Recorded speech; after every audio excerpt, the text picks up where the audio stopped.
दिल्ली हिंसा में डीसीपी शाहदरा अमित शर्मा बुरी तरीके से घायल हो गए थे। एक पूरी भीड़ ने उन पर हमला किया, उनके साथ मारपीट की, जिसके बाद लंबा उनका इलाज चला और काफ़ी समय हॉस्पिटल में रहने के बाद घर वो पहुंचे हैं। क्या कंडीशन है मैम अब? देखिए, अब पहले से बहुत बेहतर है। जो कि क्रिटिकल टाइम था वो ओवर हो चुका है, लेकिन अभी भी काफ़ी सारी चैलेंजिंग चीज़ें हैं जो कि अभी चल रही हैं। और इन्फेक्शन का डर रहता है, कितनी बड़ी ब्रेन की सर्जरी हुई है, उसके बाद में काफ़ी डर रहता है। डॉक्टर्स ने कहा है बहुत प्रिकॉशंस लेने के लिए। अभी उनको 3 से 4 महीने लगेंगे। एक छोटी सी सर्जरी है जो कि अभी उनकी और होनी है 1.5-2 महीने बाद। तो अभी उनको कम से कम 4 महीने लगेंगे दोबारा से नॉर्मल कंडीशन में आने के लिए, वापस ड्यूटी ज्वाइन करने के लिए। क्या कुछ झेला आपने जब से आपको जब पता लगा? तो उस वक्त आप कहाँ थी, क्या कर रही थी और आपको क्या पता लगा? और जब आप हॉस्पिटल पहुंची तो आपने क्या देखा? देखिए, जब मेरे पास में फ़ोन आया था तब उनको इंजरीज़ हो चुकी थी। उस समय मैं अपने घर पे ही थी, यहाँ पे पंडारा रोड में। और जैसे ही मेरे पास उनका फ़ोन आया, उनके ऑफ़िस से फ़ोन आया कि सर को चोट लगी है, मैं तुरंत भागी गई। और उनको जब उस समय मोहन नर्सिंग होम में फ़र्स्ट एड दिया जा रहा था, और फिर उसके बाद उनको जीटीबी लेकर के गए। जीटीबी में उनको सीटी स्कैन की मशीन ख़राब थी, जो कि उनके लिए ज़रूरी था सीटी स्कैन करना। तो इस वजह से उनको मैक्स ले जाया गया।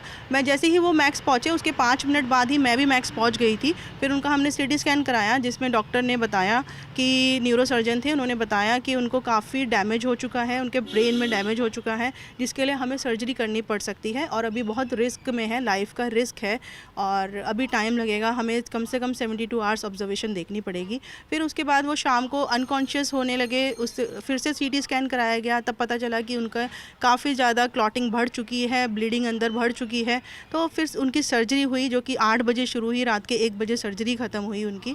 और उसके बाद वो 3 दिन वेंटिलेटर पे रहे हैं। तो देखिए, मुश्किल समय था फैमिली के लिए, लेकिन अगर हम ही स्ट्रांग नहीं होते उस समय, तो उनको कैसे हम इस कठिन समय से निकाल के लाते।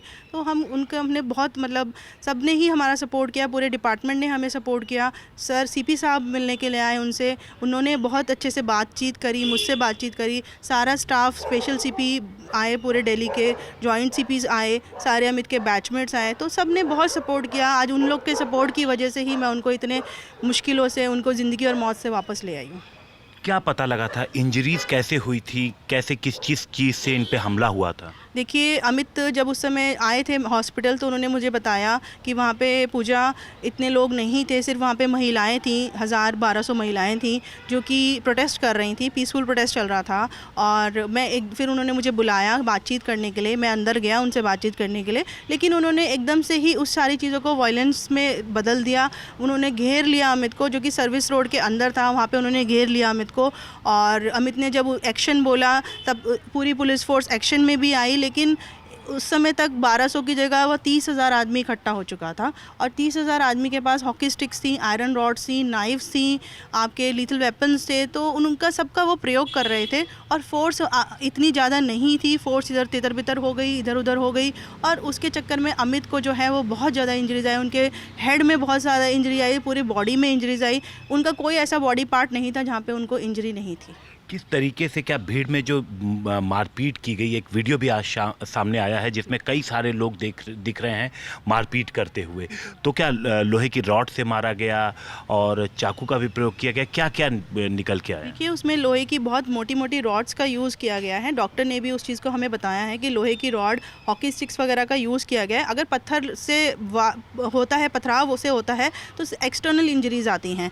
और अमित को इंटरनल आई है, तो कोई बाहरी चीज़, आयरन रॉड जो है, आपकी लोहे की रॉडें हैं, वो यूज़ करी गई थी सर पे मारने के लिए। उनका किसी महिला ने हेलमेट भी उतार के गिरा दिया था, धक्का दे करके, जिसकी वजह से उनका हेलमेट भी गिर चुका था। और उनके काफ़ी ज़्यादा चोट आई आयरन रॉड की वजह से, क्योंकि उनके बार बार एक ही जगह पे सर पे मारी गई, और वो भी लेफ़्ट पार्ट पे मारी गई, जो कि सबसे सॉफ्ट पार्ट होता है। सारी चीज़ें वही कंट्रोल होती हैं और वही सारी चीज़ें करता है, तो मतलब वही डैमेज कर दिया गया, जिसकी वजह से अब देखिए हम लोग बहुत ज़्यादा मुश्किलों में से निकल के आए हैं। पर अभी हमें और कितनी मुश्किलें देखनी हैं, क्योंकि सारी चीज़ें वही कंट्रोल करता है, ब्रेन ही कंट्रोल करता है।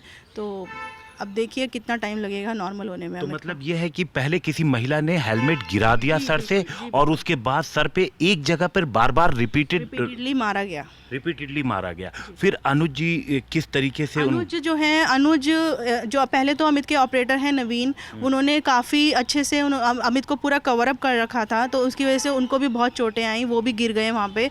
और फिर उसके बाद में जो अनुज हैं, एसीपी अनुज हैं, वो उस भीड़ में से निकल गए थे, लेकिन उनको लगा कि सर नहीं कहीं दिख रहे हैं, तो वो वापस गए। उन्होंने बहुत हिम्मत, वो ही is a life saver for us today, तो उन्होंने हिम्मत करके वापस गए। वो भीड़ में, देखिए 30,000 की भीड़ में जाना भी बहुत बहादुरी का काम है।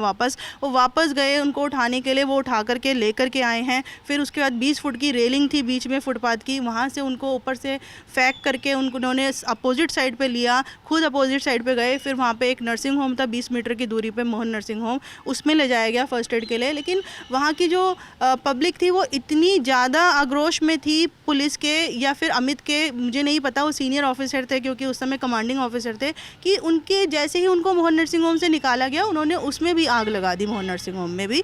उसके बाद अमित की पूरी गाड़ी को आग लगा दिया गया, उनकी गाड़ी पूरी जला के ख़त्म कर दी गई।